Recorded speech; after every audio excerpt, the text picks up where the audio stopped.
दोस्तों आज के वीडियो में हम लोग डिस्कस करने वाले हैं मिडिल इंग्लिश पीरियड के बारे में। पिछले वीडियो में हम लोगों ने ओल्ड इंग्लिश पीरियड के बारे में डिस्कस किया था। आज हम लोग डिस्कस करेंगे मिडिल इंग्लिश पीरियड के बारे में। थोड़ा सा जो पीडीएफ है वो जूम करने पर क्लियर नहीं हो रहा होगा दोस्तों, मैं आपको क्लियर समझा दे रहा हूँ हर एक बात को।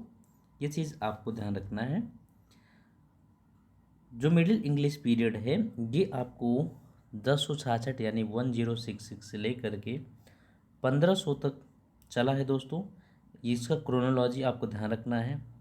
और जो 1066 है, 1066 में इसके पहले का जो पीरियड था वो डार्क एज से संबंधित था। और पीरियड था जो है दोस्तों वो आपका 452 लेकर के 1066, जिसे हम ओल्ड इंग्लिश पीरियड कहते हैं या फिर एंग्लो सेक्सन पीरियड कहते हैं। तो यहाँ का जो मिडिल इंग्लिश पीरियड है दोस्तों, इसका जो है 1066 से लेकर के 1500। उसके बाद आपको दोस्तों 1600 में आपने देखा होगा 1500 से लेकर के 1600 तक फिर आपका ये रिनाइसेंस एज आ जाता है, जिसे हम अर्ली मॉडर्न पीरियड कहते हैं, है ना। तो अभी फ़िलहाल हम मिडिल इंग्लिश पीरियड के बारे में कुछ इंपॉर्टेंट पॉइंट पढ़ेंगे और फिर इससे संबंधित क्वेश्चन सॉल्व करेंगे। Middle English was a form of English language spoken after the Norman conquest, यानी कि आपको एंग्लो सेक्सन पीरियड में बताया गया कि दोस्तों 1066 यानी 1066 में नॉर्मन कॉन्क्वेस्ट हुआ था। इसके बाद से मिडिल इंग्लिश पीरियड आया था और वही लैंग्वेज बोली जाने लगी और ये लगभग 15 सेंचुरी में चला था। ठीक है, 15 सेंचुरी में ये चल रहा था, ठीक है ना। और जैसा कि 14 सेंचुरी में कुछ मेजर वर्क्स हुए थे उस समय, है ना। मेजर वर्क्स कौन कौन से, जैसे कि यहाँ पर लिखा हुआ है, मैं आपको बता देता हूँ। पर्ल पोएट्स दोस्तों, पर्ल पोएट्स जो है पर्ल पेशेंस लिखे थे, क्लीननेस लिखे थे। और सर गवेन जो है जो है ग्रीन नाइट्स, ये जो है ना। तो कुछ ये पर्ल पोएट्स थे, यानी कि पर्ल पोएट्स दोस्तों सिर्फ ये लोग पहले क्या था, पहले लोग जो है सिर्फ गाना को गाते थे, लिखते नहीं थे। लेकिन अब जब नॉर्मन कंक्विस्ट हो गया है तो इस नॉर्मन कंक्विस्ट लोगों के अंदर काफ़ी कुछ चीज़ें बदलाव हैं। आइए देखते हैं। और Langland's political religious allegory Piers Plowman, John Gower's का है कॉन्फ्यूशियो, जॉन गॉवर्स का है दोस्तों कॉन्फ्यूशियो एमेंटीज, ये ध्यान रखना जॉन गॉवर्स का है। And the works of Geoffrey Chaucer, ये मोस्ट इंपॉर्टेंट है। जॉफ्री चौसर का कंटेम्परेरी टेल्स इस एंग्लो नॉर्मन पीरियड में बहुत ही फेमस है दोस्तों। आगे हम डिस्कस करेंगे, है ना, ठीक है ना, कोई दिक्कत परेशानी। चलिए अब इसमें देखिए दोस्तों, जो ये मॉडर्न इंग्लिश यानी कि आपका मिडिल इंग्लिश पीरियड है, इसमें इंग्लिश सक्सेसर हो चुका था। और इसमें जो ट्रेडिशन चल रहा था, ग्रेट ट्रेडिशन वर्जिल और डांटे का चल रहा था। वर्जिल एंड डांटे, दांते जिसे कहते हैं, इनका पूरा ट्रेडिशन चल रहा था। और चौफरी चौसर की बात करें दोस्तों, चौफरी चौसर की बात किया जाए तो चौफरी चौसर जो है ये 1340 से और 1340 से लेकर के 1400 तक, ये अपने आप में चौफरी चौसर का जन्म 1340 में हुआ और 1400 में इनका मृत्यु हुआ है। ये इंग्लिश पोएट है दोस्तों और इनको बहुत ही काफ़ी फेमस थे, है ना, मिडिल एज के। इनको ध्यान रखना, मिडिल एज के जो फेमस पोएट हैं वो आपके चौफरी चौसर है। चौफरी चौसर का एज 1340 से 1400 में हुआ है। और best known for the contemporary tales, इन्हें जो बेस्ट नोन बहुत ज़्यादा जाना जाता है चौफरी चौसर को, उनकी कंटेम्परेरी टेल्स के लिए जाना जाता है ना। Father of English literature, who was the father of English literature? Geoffrey Chaucer. Father of English poetry, ये ध्यान रखना, father of English literature and father of English poetry, who was known, कौन जाना जाता है? तो आप कह सकते हैं कि चौसरी चौसर, ठीक है, जोफ्री चौसर, ठीक है। आइए बात करते हैं हम लोग अब यहाँ पर इन्हें, ये ही was the first writer to be buried in what has since come to be called poets corner in Westminster Abbey. पोस्ट कॉर्नर, जिसे वेस्टमिंस्टर एबे को लेकर के कहा गया है ना।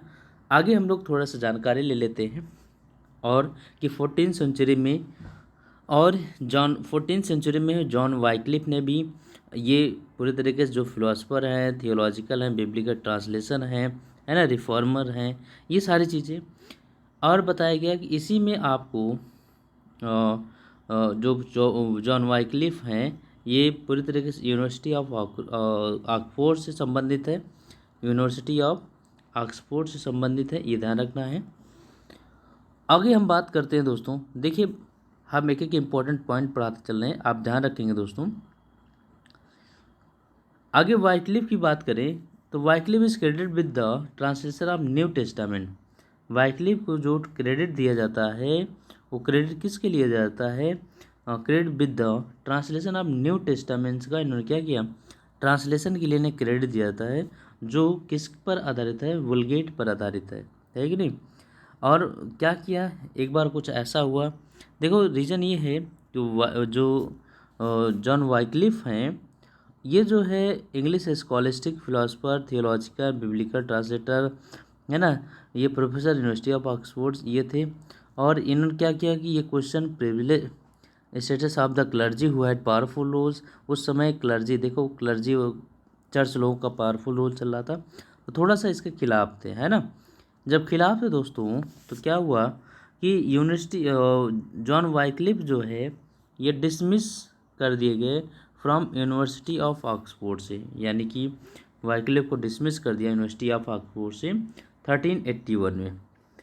और किसके लिए, ये रोमन कैथोलिक, यानी मैंने बताया ना चर्च की थोड़े से आलोचना कर दिए थे, रोमन कैथोलिक चर्च की इन्होंने आलोचना की थी, इसलिए इनको क्या कर दिया गया, ऑक्सफोर्ड यानी कि यूनिवर्सिटी ऑफ ऑक्सफोर्ड से डिसमिस कर दिया गया, ठीक है ना। और ये इस लोलार्ड मूवमेंट्स के ये पार्टिसिपेशन है, इसमें ये भागीदार रहते हैं, है ना। Lollard movements were primarily for reform of western Christianity, यानी कि रिफॉर्म ऑफ वेस्टर्न क्रिश्चियनिटी को सुधारने के लिए ये मूवमेंट चलाया गया था, लोलार्ड मूवमेंट। याद रखना, लोलार्ड मूवमेंट किस लिए चलाया गया था, वेस्टर्न क्रिश्चियनिटी को सुधारने के लिए, है कि नहीं।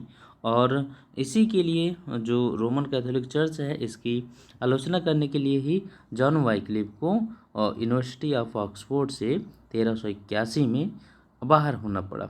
नेक्स्ट, नॉर्मन कंक्विस्ट जब हुआ दोस्तों, 11वीं सेंचुरी इन्वेजन हुआ इंग्लैंड में, एंड ऑक्यूपेशन ऑफ इंग्लैंड का जो ऑक्यूपेशन है, army made up Normans, Bretons, Flemish and man from other French province led by the Duke of Normandy, है ना।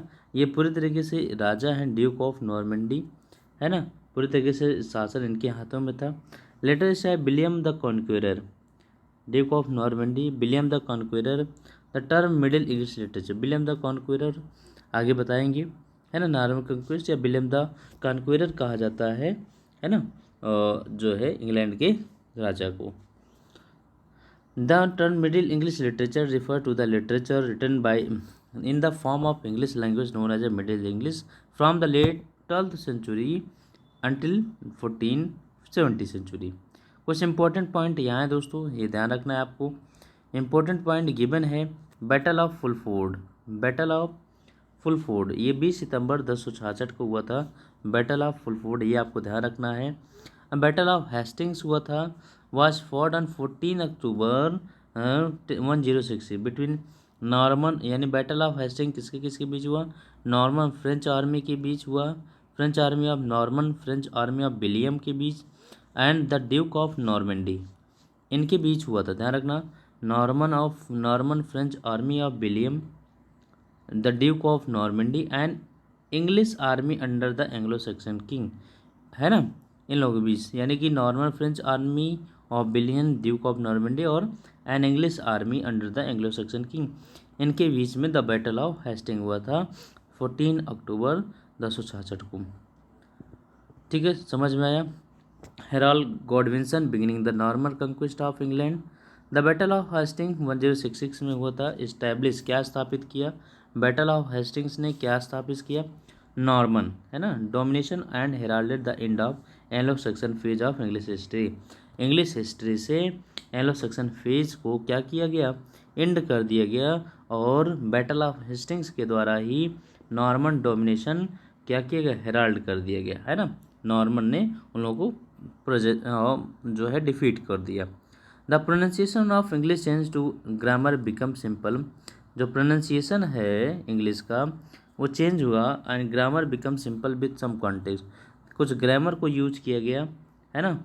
Some extend incorporation of few French structure में, कुछ French structure में grammar को use किया जाने लगा। ठीक है दोस्तों, चलिए। The first Anglo Norman historiographer is Geoffrey Gaimar. ये एंग्लो नॉर्मन हिस्ट्रियोग्राफर हैं, ध्यान रखना, historiographer. Who was the historiographer of Anglo Norman, तो जेफरी गैमर, ठीक है, याद रहेगा। Who wrote his history des Engleis for Dame Constance, है ना, हिज रोट, जिन्होंने लिखा है इस des Engleis of Dame Constance. Adam is generally considered to be an Anglo Norman mystery of 12th century, probably in France beginning 13th century, है ना। आगे बात करते हैं, नॉर्मन कंक्विस्ट इफेक्टली एलिमिनेटेड। अब यहाँ से आपकी बहुत ध्यान देने योग्य बातें हैं दोस्तों, कि जो नॉर्मन कंक्विस्ट हुआ ये पूरी तरीके से एलिमिनेट किया अपर क्लास पैट्रोनेज को। जो अपर क्लास के पैट्रोनेज सिस्टम था उसे पूरी तरीके से एलिमिनेट कर दिया ओल्ड इंग्लिश सेकुलर पोइट्री का एंड प्रोज का, and gradually supplanted it with a new literary culture. और धीरे धीरे ये लोग नए लिटरेरी कल्चर को ये विकसित किए, ठीक है ना। यानी कि जो पैट्रोनेज सिस्टम था, जैसे पैट्रोनेज सिस्टम मतलब क्या है, कैथोलिक लोग जो चर्च के लोग थे ये पूरी तरीके से डोमिनेटेड कर चुके थे, और डोमिनेटेड करने के बाद ये लोग हायर लोगों को जो है सारी चीज़ें प्रोवाइड करते थे, नीचे के लोग गरीब ही रह जाते थे। नेक्स्ट बात करता है, और एक बात ध्यान रखना, इनके बीच लैटिन लैंग्वेज ही चल रही थी अभी, है ना, इसमें कोई बदलाव नहीं हुआ है, ये बात को ध्यान रखेंगे, ठीक है। चलिए, the word medieval comes from Latin, ये थोड़ा सा बात ध्यान रखना, मिडिवल किससे आया है, हम लैटिन भाषा से आया है, ये आपको ध्यान रखना है। Middle, medium miss middle, album miss age होता है, ये आपको थोड़ा सा ध्यान रखना होगा। अब यहाँ पर एंग्लो नॉर्मन में जो है दोस्तों 4 मेन लैंग्वेज डेवलप हो रही थी। 4 मेन लैंग्वेज कौन कौन सी डेवलप हो रही थी, ये आपको थोड़ा ध्यान रखना है। आपको old England, old French and Anglo Norman, ये आपको पॉइंट ध्यान रखना है। ये आपकी 4 लैंग्वेज डेवलप हो रही थी, और उस समय लैटिन भी चल रहा था, Latin, old English and different branches of the Celtic language group. ये सेल्टिक लैंग्वेज ग्रुप के कई ब्रांचेस चल रहे थे, ठीक है दोस्तों। दैट इज ये पॉइंट बहुत इंपॉर्टेंट है यहाँ पर विलियम कैक्सटन को लेकर के। विलियम कैक्सटन ने 1476 में प्रिंटिंग प्रेस सेटअप किया। Who set up the printing press in 1476 में, तो विलियम कैक्सटन। ये पॉइंट ध्यान रखना दोस्तों, प्रिंटिंग प्रेस इस्टेब्लिश कौन किया, विलियम कैक्सटन ने 1476 में, ठीक है ना। समझ में आया। There was edition of Chaucer's the contemporary tale. Contemporary tales किसने लिखा था, चौसर्स ने, जहाँ पर एडिशन किया गया, प्रोड्यूस किया गया, ठीक है। अब यहाँ पर थोड़ा सा इंपॉर्टेंट फैक्ट है, ये ध्यान रखना, नॉर्मन कंक्विस्ट कैसे हुआ इसको समझ लीजिए। The Norman conquest brought to power, ये पावर लाया French speaking ruling king class का। French become the language of law, है ना, यानी शासन करने लगी। English become confined to the lower class. यानी कि जब नॉर्मन कंक्वेस्ट हुआ तो दोस्तों जो फ्रेंच था, यानी कि नॉर्मेंडी से ही आए थे नॉर्मन लोग, तो ये जब आए थे इंग्लिश, इंग्लैंड आए थे, तो ये अपनी भाषा यानी फ्रेंच को पूरी तरीके से डोमिनेट कर लिए, है ना, रूलिंग क्लास में बोले जाने लगा, और इंग्लिश को सीमित कर दी दोस्तों, ये लोअर क्लास में बोले जाने लगा, ठीक है ना। जैसे देखिए कहते ना कि इंग्लिश इंग्लैंड वालों को कोई पराजित नहीं किया, ऐसा नहीं है, वो भी देश गुलाम बना था, है ना।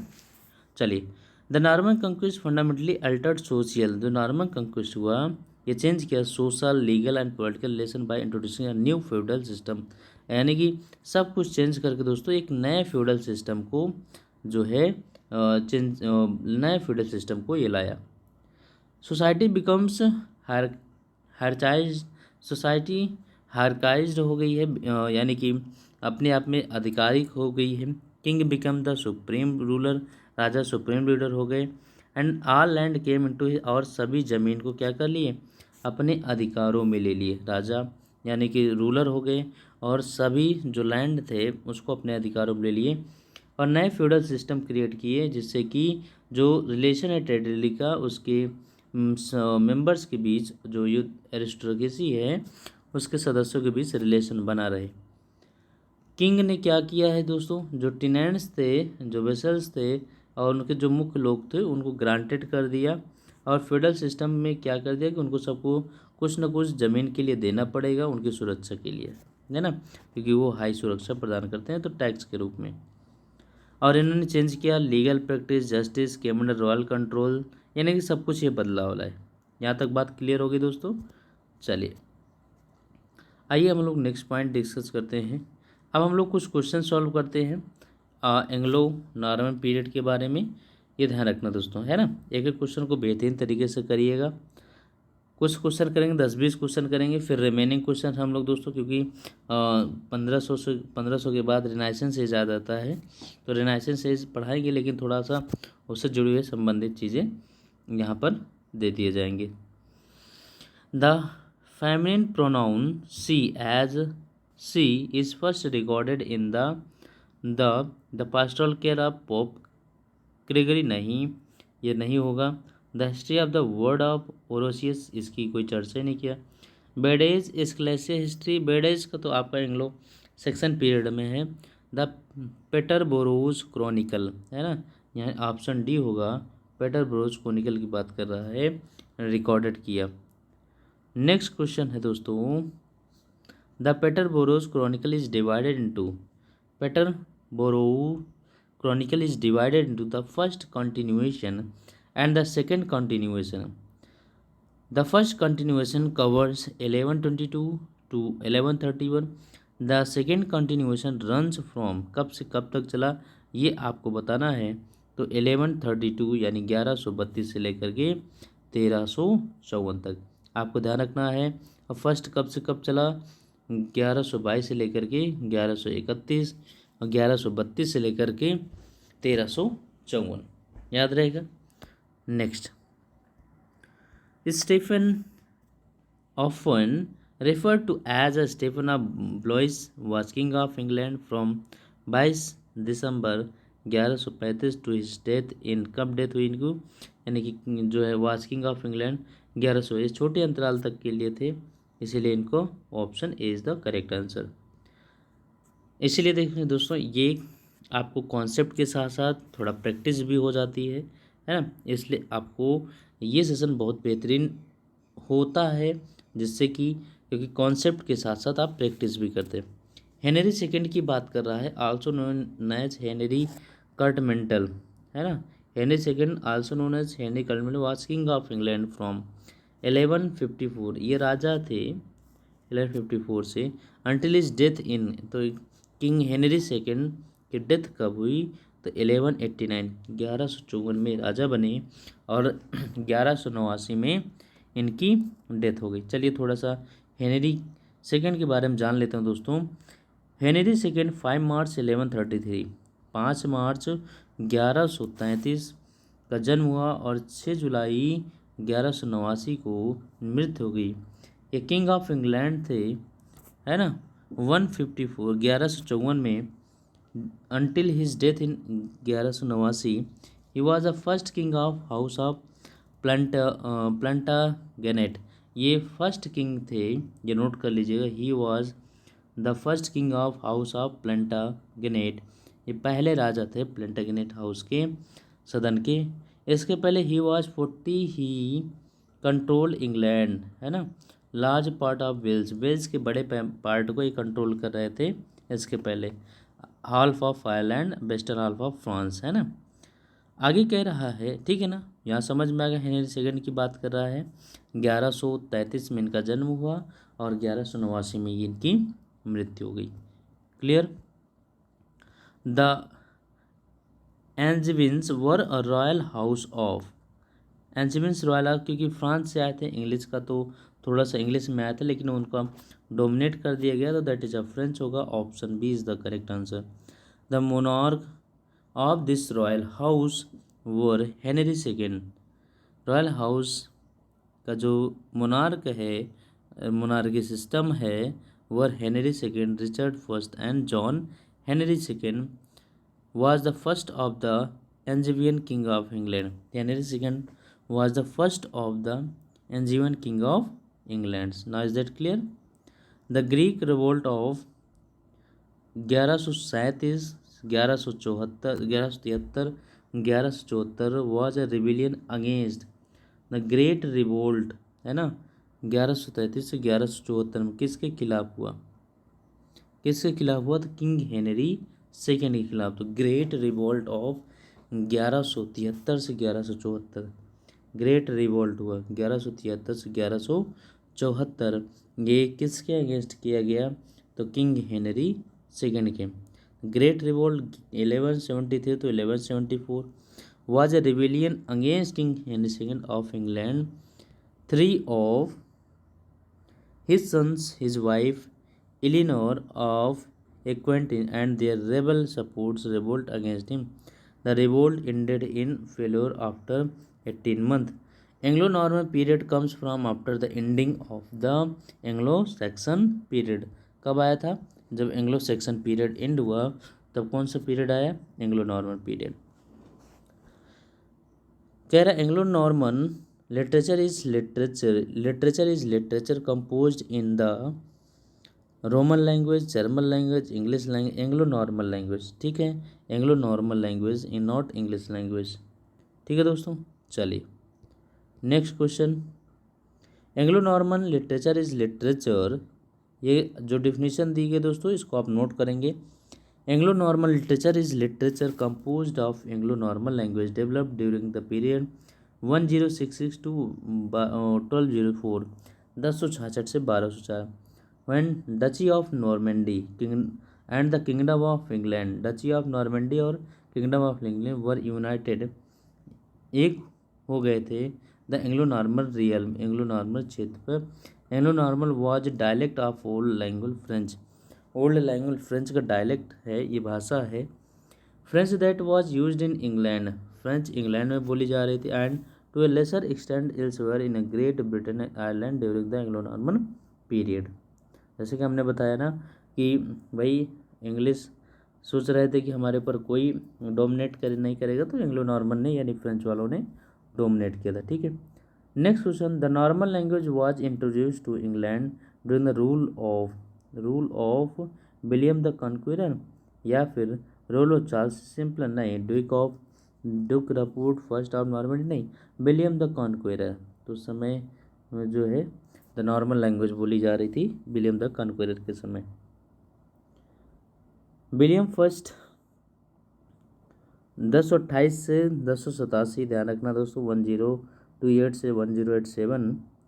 विलियम द फर्स्ट को ही विलियम द कॉन्क्विरर कहा जाता है। William first known is a William the conqueror and sometime William the bastard भी कहते हैं, ये भी नोट कर लेंगे। was the first Norman monarch of England reigning from 1066 until his death 1087। ठीक है ना, विलियम फर्स्ट, इनका जन्म हुआ 1028 में 1087 तक। अब William the conqueror William first कहलाए, एंड विलियम द बास्टर्ड भी विलियम फर्स्ट ही कहलाए। Now is that clear? During the रिंग ऑफ किसके शासन काल में? तो Henry four, English become the native tongue of the king of England, English native tongue हो गई किंग ऑफ इंग्लैंड, इंग्लैंड के राजाओं की। तो किसके शासन काल में हुआ था? ये हेनरी फोर्थ के शासन काल में हुआ था। तो आपका option first is the correct. Henry fourth की बात कर रहा है। हेनरी फोर्थ अप्रैल 1367 से लेकर के 20 मार्च 1413, 20 मार्च 1413 was king of England from 1399 to 1413। Is that clear? Henry four की बात करें दोस्तों तो 1367 से लेकर के 1413, 1367 में जन्म हुआ, 1413 में इनकी मृत्यु हुई। और किंग ऑफ इंग्लैंड थे, कब बने थे किंग ऑफ इंग्लैंड में? कब? 1399 से 1413 के बीच रहे। He was the first English ruler, ये पहले इंग्लिश रूलर थे नॉर्मन कंक्विस्ट, जब से नॉर्मन कंक्विस्ट हुआ। Henry four whose mother tongue was English, जिसकी मदर टंग क्या थी? English, rather than French, French mother tongue was English rather than French के अलावा इंग्लिश भी थी। He was known as Henry Bolingbroke before ascending to the throne. English यानी Henry Bolingbroke भी कहलाए थ्रोन पर जाने से पहले। नेक्स्ट क्वेश्चन समझ में आया? चलिए, विच movement is the greatest movement in the history of Mankind? कौन सा मूवमेंट ग्रेट मूवमेंट था आपको बताएगा दोस्तों, religious movement. Which movement is the greatest movement in the history of Mankind? तो ये कुल मिलाकर के आप रिनाइसेंस होगा दोस्तों। अब हम लोग धीरे से रिनाइसेंस की तरफ चल रहे हैं, है ना। रिनाइसेंस पीरियड थोड़ा सा हम आपको बताएंगे, फिलहाल के लिए अभी समझ लीजिए। रिनाइसेंस में लोगों के अंदर जागरूकता आने लगी, लोग जागरूक होने लगे, है ना। क्योंकि अभी तक एंग्लो नॉर्मन और एंग्लो सेक्शन में आपने देखा होगा, एंग्लो सेक्शन में लोग पूरे तरीके से सिविलाइज नहीं थे। उन्हें कैसे क्या करना है, कैसे पोएट करनी है, कैसे लिखने हैं, ये नहीं पता। वो अपने पोएम को जो है ओरली ही कहते थे। लेकिन एंग्लो नॉर्मन में वो लिखना शुरू कर दिए, और लिखना शुरू कर दिया दोस्तों। फिर धीरे धीरे क्या हुआ कि चीज़ें परिवर्तित होने लगी। अब जब रिनाइसेंस, जब लोगों के अंदर जागरूकता आती है दोस्तों, तो 1500 से लेकर के 1600 पीरियड में, जिसे अर्ली मॉडर्न पीरियड कहा जाता है, वो रिनाइसेंस पीरियड है। ठीक है, आइए थोड़ा सा रिनाइसेंस के बारे में जानते हैं। Renaissance refers to a revival of learning. It was a period of European history, है ना, period in European history making the transition from the Middle Ages to modernity and covering the 15th and 16th century, है ना। 1500-1600 में cover किया है। 14th century Florence, है ना। Italy Renaissance had their origin in late 13th century Florence in the writing of Dante Alighieri, Petrarch। ये name of the Renaissance is poet कौन कौन से हैं? फ्लोरेंस 13th सेंचुरी में, Florence the writing of Dante एलिगरी, है ना, Petrarch, as well as the painting of Giotto of Bondone, ये भी ध्यान रखेंगे। Fall of Constantinople, conquest of Istanbul इसे कहते हैं। ये आप लोग एक बार देख लीजिएगा इसको, रेनाइसेंस पीरियड के बारे में बात कर रहे हैं ना यहाँ पर।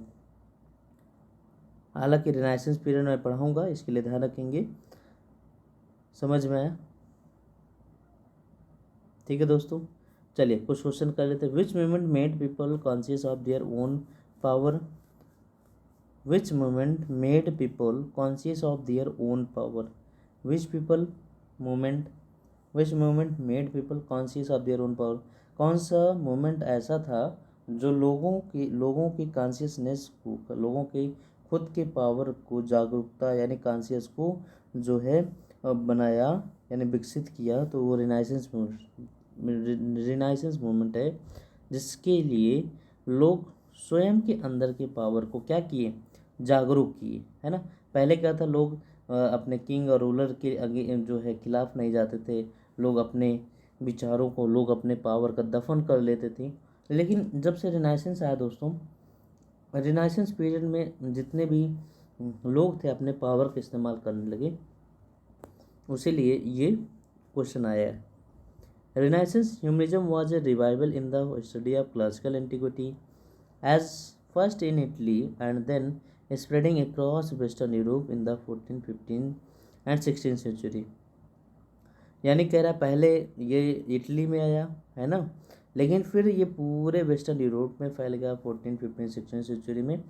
During the renaissance period most humanist, जो मानवतावादी हैं, वह रिलीजियस, धार्मिक थे। So their prime concern was to purify and renew Christianity. तो पहला जो चिंता का विषय था कि कैसे इनको शुद्ध किया जाए और कैसे इन्हें जो है क्रिश्चियनिटी से अलग किया जाए, है ना, प्योरीफाई किया जाए और रिन्यू क्रिश्चियनिटी किया जाए। Not to put an end to it, their vision was to go back to simplicity of the New Testament. इसीलिए न्यू टेस्टामेंट लाया गया, जिससे कि लोग नए तरीके से जागरूक हों। ठीक है ना। Today the term humanism signify a world wide which deny the existence और रिलीवेंस ऑफ गॉड और which is committed to a purely secular outlook. तो कुछ इस तरीके से बातें लिखी गई उस समय। To which people were dominated before renaissance movement, कौन से लोग जो है रिनाइसेंस मूवमेंट के पहले डोमिनेटेड थे, यानी कि विच पीपल वर डोमिनेटेड किया जाता था रिनाइसेंस मूवमेंट के पहले, किनका इनके ऊपर अधिकार किया जाता था। तो जो सुपरस्टिशन होते हैं, अंधविश्वास से ग्रसित होते थे, उन्हीं को ही बेवकूफ़ बनाया जाता था, उनको डोमिनेट किया जाता था, है ना। देखिए, the time before the renaissance, समय के पहले Europe refer to a middle age is live during the time was dominated by religious faith. कैसे डोमिनेट करते बाय रिलीजन, मैंने बताया था ना, क्रिस्टियनिटी जो है लोगों पर पूरी तरीके से आधिपत्य कर लिया था। कैथोलिक चर्च सुपरस्टिशन अंधविश्वास में लोग बिलीव कर जाते थे। फ्यूडलिज्म में क्रूसेड में धर्म चलता था, धर्मयुद्ध होते थे, ब्लैक डेथ होती थी, है ना। यानी कि लोगों को वैसा ही मार दिया जाता था केवल धर्म अंधविश्वासों में। रेनाइसेंस वाज इम्पोर्टेंट, रेनाइसेंस महत्वपूर्ण था। It was fundamentally concern with challenging the world wide Europeans, है ना। Time and led to many drastic changes, architecture art literature, यानी कि सो मेनी ड्रास्टिक चेंजेस हुआ। आर्किटेक्चर में हुआ, आर्ट में हुआ, लिटरेचर में हुआ, मैथमेटिक्स में हुआ, music, philosophy, politics, religious and science में बदलाव आया। जब से आपका रेनाइसेंस आया तब में सारी चीज़ों में बदलाव, नहीं तो लोग उसी धर्म, धार्मिक निष्ठा, फ्यूडलिज्म, क्रूसेड में, है ना, इसी में लोग सुपरस्टिशन में बिलीव कर रहे थे। समझ में आया दोस्तों? क्लियर? चलिए नेक्स्ट क्वेश्चन की बात करें। Before renaissance man was merely puppets in the hand of all of the God, destiny, fate. ये पपेट्स ऑफ हैंड ऑफ सबको, भगवान को मानते थे, डेस्टिनी को मानते थे, फेट को मानते थे, है ना। तो all of those is the correct answer. In which century renaissance took birth in England, कब जन्म लिया था? 15 सेंचुरी में आया था रिनाइसेंस, है ना, 15 to 16 सेंचुरी। तो यहाँ पर आप कहेंगे 15 century. Is that clear? Next question ये आप पढ़ लेंगे, इसको ध्यान रखेंगे। चलिए, हालांकि हम आपको रिनाइसेंस पढ़ाएंगे दोस्तों, उसमें हम सारी चीज़ें मेंशन करेंगे, ठीक है ना। तो आज का वीडियो यहीं तक रखते हैं, बाकी मिलते हैं नेक्स्ट वीडियो में हम लेकर के रिनाइसेंस एज को। Thanks for watching, thank you.